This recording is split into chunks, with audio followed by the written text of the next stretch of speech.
I still remember the exact moment my daughter-in-law called security to remove me from the table, and strangely enough, that wasn't the worst part of the evening. It happened during what was supposed to be a simple family dinner, the kind where people laugh too loudly, pass plates across the table, and talk about the future. My grandson Lucas had just been accepted into Stanford, and my son Ethan said we should celebrate somewhere nice. So he chose a polished Italian restaurant downtown, the kind with white tablecloths, soft jazz playing in the background, and waiters who glide between tables like they're part of the furniture. I arrived 10 minutes early, the way I always do, wearing the navy dress I save for important occasions, and carrying a small leather purse that had belonged to my late husband, Daniel. The hostess led me to a long table near the window where the rest of the family was already seated. Ethan sat at the center with that confident posture he'd developed after years in corporate boardrooms, and beside him was Olivia, my daughter-in-law, perfectly composed as always, her blonde hair styled like she'd stepped out of a magazine. Lucas was smiling across the table, excited and nervous in the way only an 18-year-old about to start college can be. For a moment, I believed this dinner might actually be peaceful. I sat down quietly, smoothing my napkin across my lap, while the waiter poured water into crystal glasses. Plates of pasta and grilled salmon began arriving, and conversations overlapped in the comfortable rhythm of a family gathering. But Olivia kept glancing at me with a tight smile that never quite reached her eyes. I had seen that expression before, though I'd never fully understood it. Halfway through the meal, while Lucas was explaining his dorm assignment and Ethan was talking about how proud he was, Olivia suddenly raised her hand toward the edge of the dining room. At first I thought she was signaling the waiter. Instead, two security staff from the restaurant approached our table. The music continued playing softly behind them, and for a second no one noticed anything unusual. Then Olivia spoke, her voice calm and clear enough for nearby tables to hear. She pointed directly at me and said, "Excuse me, could you please remove this pauper from our table?" The word hung in the air like something misplaced, something that didn't belong in a room full of candlelight and polished silverware. I looked around slowly, half expecting someone to laugh and say it was a terrible joke. Lucas froze with his fork halfway to his mouth. Ethan lowered his eyes to the tablecloth as if studying the stitching along the edge. The security guard hesitated, clearly unsure what to do, but Olivia didn't repeat herself. She simply leaned back in her chair and folded her hands, waiting. I didn't argue. I didn't raise my voice. After 68 years of life, you learn that dignity sometimes means standing up quietly when the room expects you to collapse. So I lifted my purse, pushed my chair back without making a sound, and walked away from the table. As I passed the front window of the restaurant, I caught a glimpse of my reflection in the glass.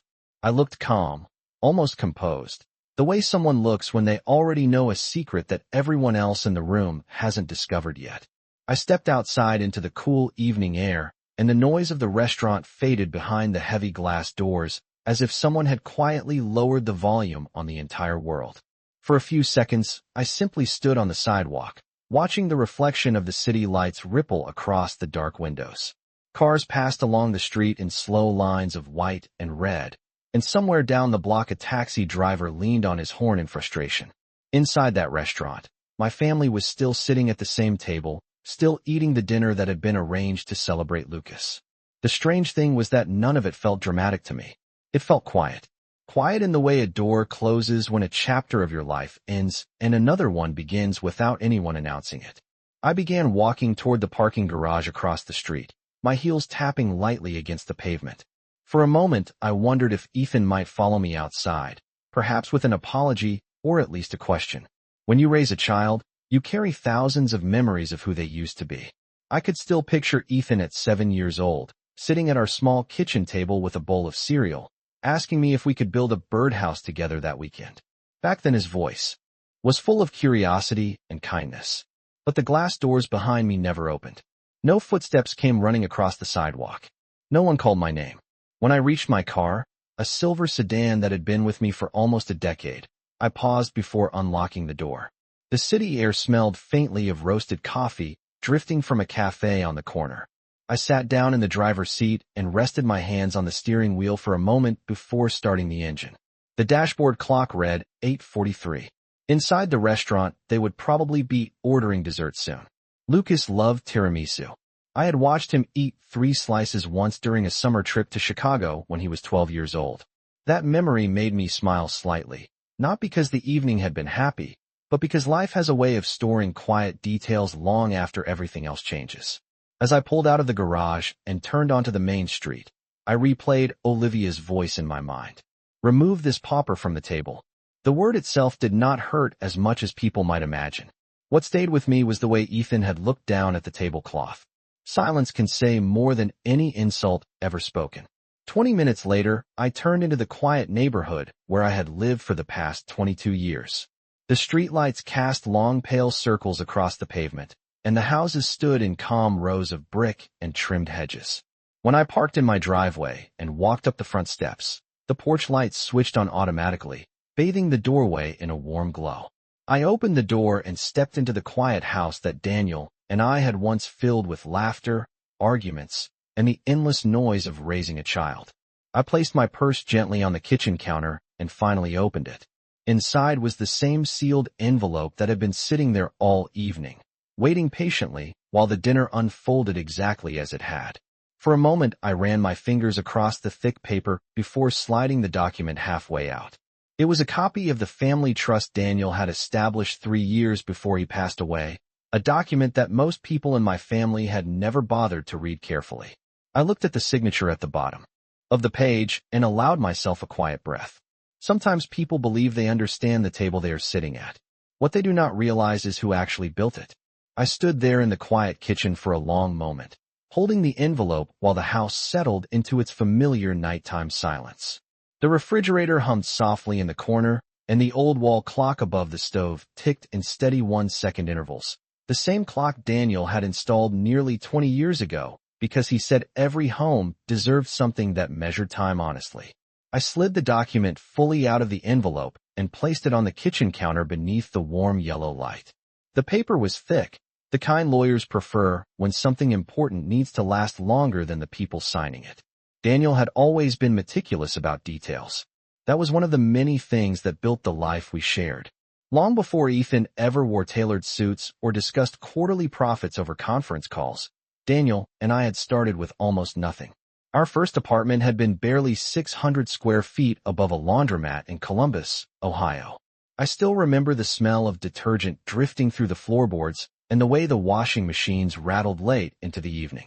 Daniel used to say that every great story begins in a place nobody would brag about later.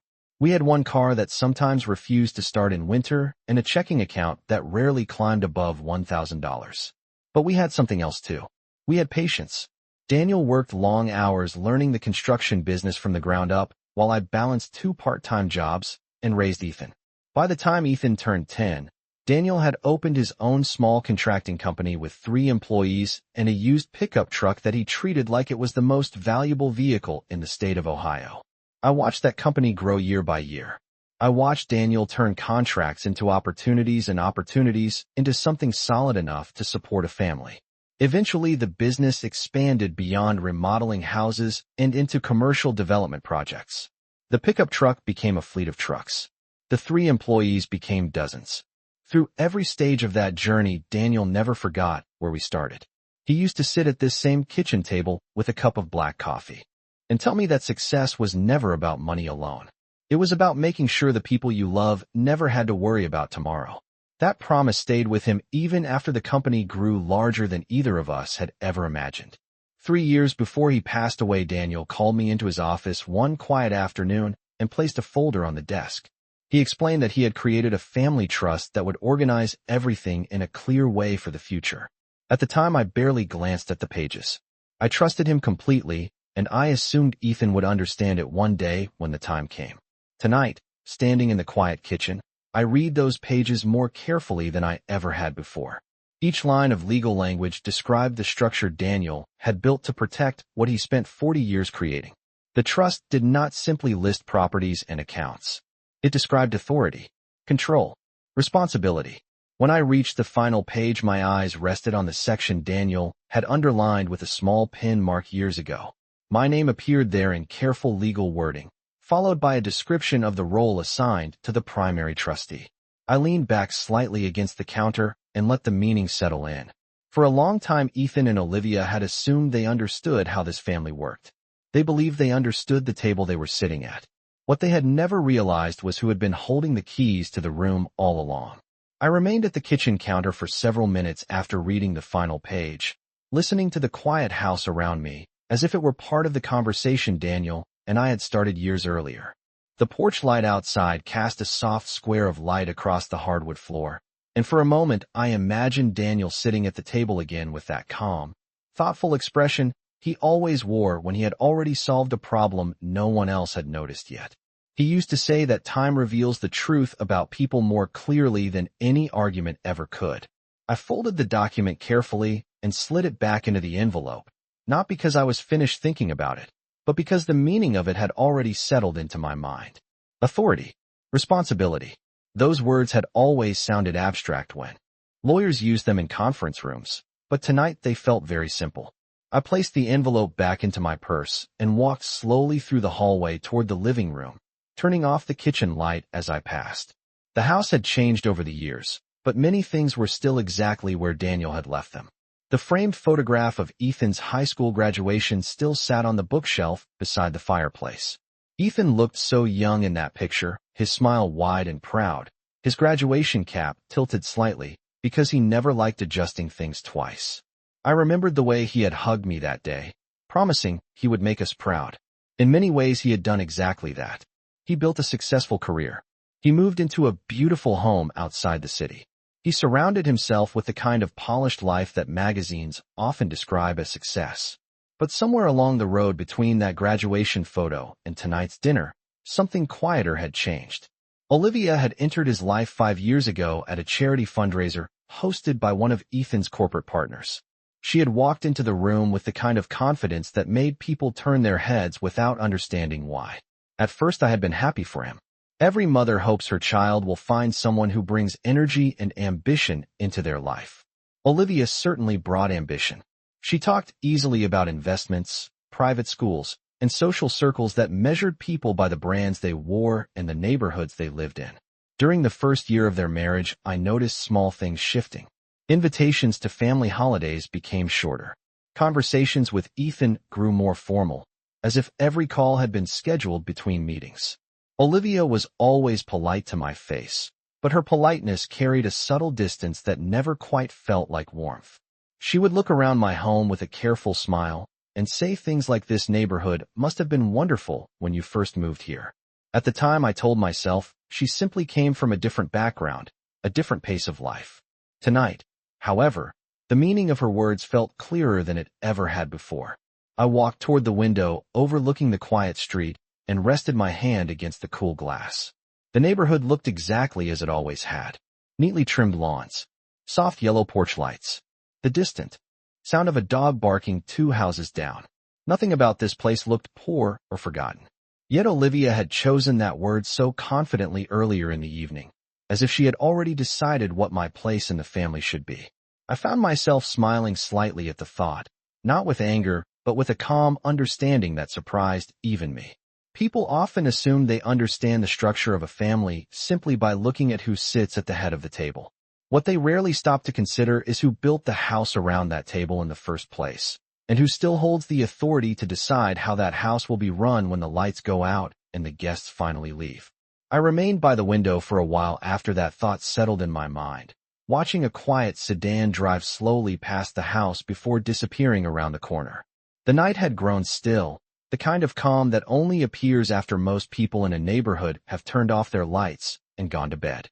I walked back toward the living room and lowered myself carefully into the armchair beside the lamp Daniel used to read under every evening. The leather had softened over the years, shaped by thousands of quiet moments we had spent talking about ordinary things. For a long time, Daniel believed Ethan would eventually take a larger role in the family business. When Ethan graduated from college with his degree in business administration, Daniel even offered him a place at the company. Ethan accepted at first, though he never seemed comfortable with the pace of construction work or the unpredictability of development projects. He preferred conference rooms, investment strategies, and the kind of polished corporate environments where numbers moved faster than buildings ever could. Eventually, he joined a consulting firm in Chicago, and Daniel supported that decision without hesitation. He used to say that every generation has the right to build its own path. Still, Daniel never sold the company, and he never dissolved the structure he had built around it. Instead, he began slowly moving assets into the trust he had created, placing properties, accounts, and decision-making authority inside a legal framework designed to keep everything stable long after he was gone. At the time, I assumed Ethan would naturally inherit the responsibility that came with those assets. Tonight, I realized how little attention Ethan had ever paid to the details Daniel carefully arranged. Olivia certainly had not paid attention either. Her world revolved around appearances, around the idea that influence came from the right invitation or the right address printed on a business card. She believed success was something you displayed at a dinner table, not something you quietly protected for decades. The memory of her voice at the restaurant returned to me again, sharp and confident. "Remove this pauper from the table." I found myself studying that sentence the way Daniel used to study blueprints before a construction project began. Words often reveal more about the speaker than they do about the person being described. Olivia had chosen that word without hesitation, certain that everyone in the room would understand exactly what she meant. In her mind, the world was organized by visible signals. Expensive restaurants, designer clothing, the right kind of social circles. What she had never considered was that the foundation beneath her comfortable life had been built long before she arrived, and it had been built by people who rarely spoke about their work in public. I stood and walked toward the hallway where the small home office sat at the back of the house. The desk lamp illuminated the room with a soft circle of light, revealing the orderly rows of files Daniel had left behind. I opened the top drawer and removed a slim folder labeled with the name of the construction company that had once started with a single-used pickup truck. Inside were documents describing board appointments, ownership percentages, and the legal authority assigned to the trustee. My name appeared there again in careful legal language. I closed the folder gently and returned it to the drawer. Across town, Ethan and Olivia were probably finishing dessert, still confident that the evening had unfolded exactly the way they expected. The quiet truth was that tonight had revealed something important, not about money, but about understanding. Some people believe control belongs to whoever speaks the loudest at the table. Others learn, usually much later, that real authority often belongs to the person who quietly holds the documents everyone else forgot to read. The house remained quiet long after I returned the folder to the drawer, and I turned off the desk lamp before walking slowly back toward the living room. Outside the windows, the neighborhood had fallen into that peaceful stillness that usually comes after 10 o'clock, when the last porch lights flicker off and only the distant hum of traffic from the highway reminds you the city is still awake somewhere beyond the trees. I poured myself a glass of water and sat down again in Daniel's old armchair, letting the events of the evening settle naturally in my mind. I was not angry. That surprised me more than anything else.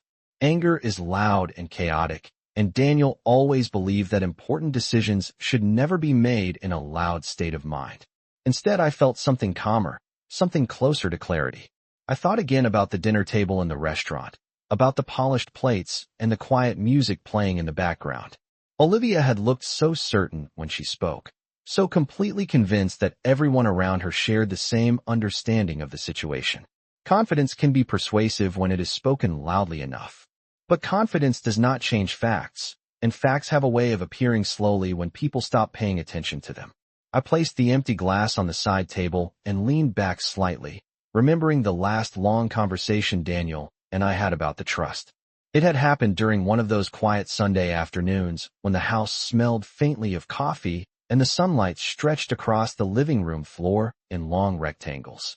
Daniel had been sitting across from me with a folder in his hands, explaining that he had arranged the structure carefully so that everything would remain stable even if circumstances changed in ways we could not predict. At the time, I had asked him a simple question. I asked why he had placed the final authority with me rather than with Ethan. Daniel had smiled in that patient way he often did when he believed I already knew the answer.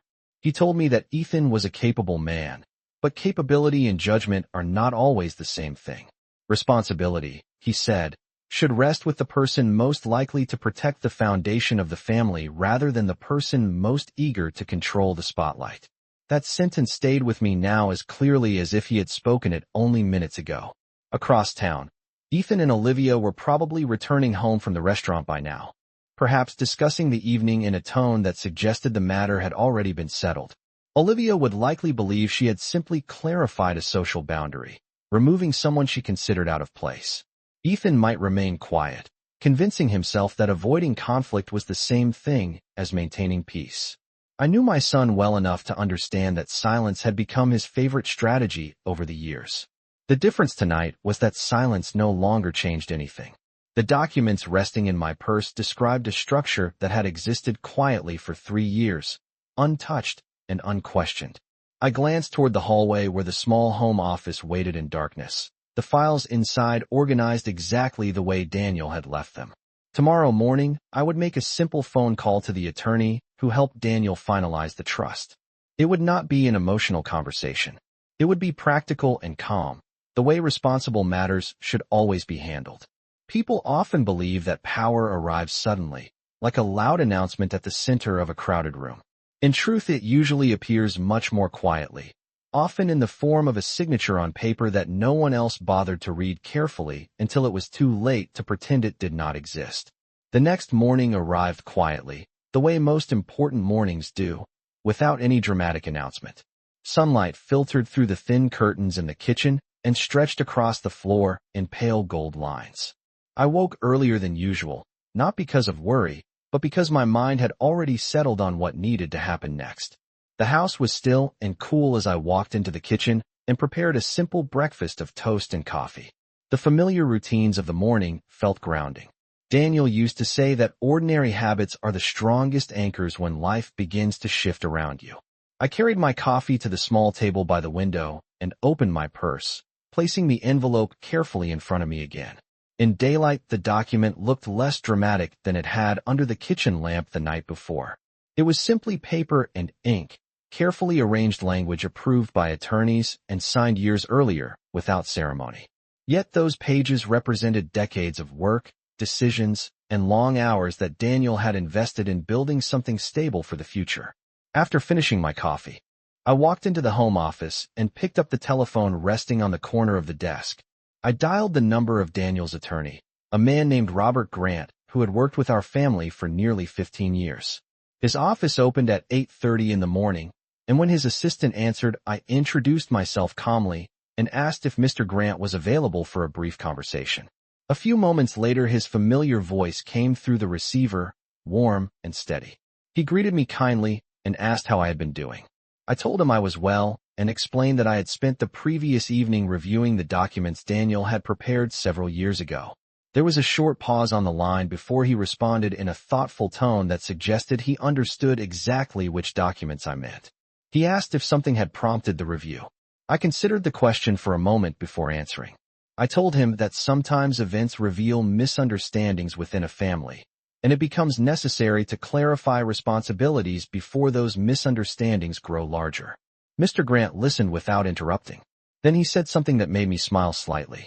He reminded me that Daniel had been very clear when he finalized the trust. The authority of the trustee, he explained, was not symbolic. It was practical. It included the ability to review company operations, adjust financial access, and confirm that the structure Daniel built continued to function exactly the way he intended. I thanked him for confirming that detail and asked if it would be possible for us to meet later that week to review the current status of the accounts and the company board appointments. Mr. Grant agreed immediately. His voice carried the calm efficiency of someone who had handled complex matters for many years. After we ended the call, I returned the telephone to its cradle and looked around the quiet office once more. The morning light now filled the room completely, illuminating the shelves of files Daniel had organized with such care. Across town, Ethan and Olivia were probably beginning their own morning routines, unaware that the first step toward clarity had already taken place. People often believe that consequences arrive with raised voices and dramatic confrontations. In reality, they usually begin with something much simpler, like a calm phone call placed early in the morning while the rest of the world is still finishing its first cup of coffee. 2 days passed quietly after my conversation with Mr. Grant. Yet those days carried a subtle shift that only someone paying close attention might notice. On Wednesday morning, I drove downtown to the bank that had handled our family accounts for more than 2 decades. The building stood on the corner of a wide avenue lined with tall maple trees, the kind that turned bright orange every autumn. I parked in the same visitor space Daniel used to prefer and walked through the glass doors into the calm, marble-floored lobby. The bank manager, a man named Charles Bennett, recognized me almost immediately and greeted me with the respectful familiarity that often develops after many years of shared financial history. He invited me into his office and offered coffee, which I politely declined. Instead, I placed the folder Mr. Grant had prepared for me on the desk between us. Mr. Bennett reviewed the documents carefully, his expression growing more thoughtful with each page. After a few minutes, he leaned back slightly in his chair and confirmed what the paperwork clearly stated. As trustee, I held the authority to review and adjust the operational access connected to several company accounts and financial instruments that Daniel had placed within the trust structure. The process was not dramatic. There were no raised voices, no tense confrontations. It involved a series of signatures, confirmations, and quiet administrative steps that moved through the bank's internal system like pieces on a well-organized chessboard. When the meeting concluded, Mr. Bennett assured me that any financial access connected to the company accounts would now require direct authorization through the trustee office until further review. I thanked him for his professionalism and left the bank just before noon. Outside, the city continued its ordinary rhythm. Office workers crossed the street carrying lunch bags, delivery trucks unloaded packages along the curb, and the autumn sun warmed the sidewalk beneath my feet. I drove home feeling the same calm clarity that had guided my decisions since the night of the dinner.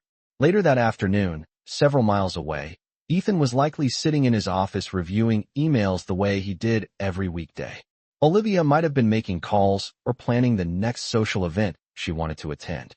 At some point, one of them would notice a small change, perhaps when a corporate credit card declined during a routine transaction or when a financial dashboard displayed a temporary access restriction that had not existed the day before. The message would not be dramatic. It would simply state that account permissions were under trustee review. People often imagine that shifts in power arrive with loud announcements or public confrontations.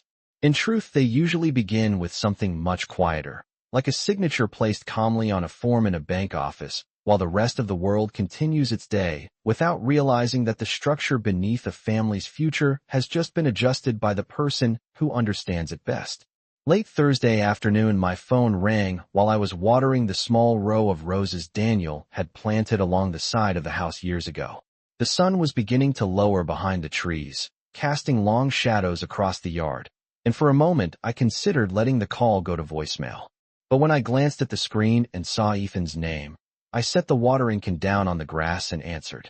His voice sounded tight, the way it used to sound when he was a teenager trying to explain something he did not fully understand.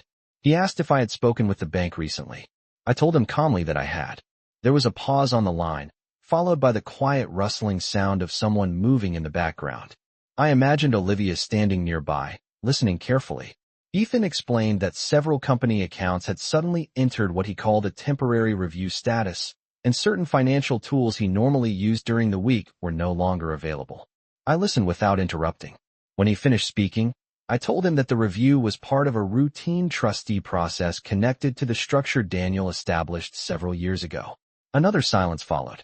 Ethan cleared his throat and asked why no one had mentioned this before.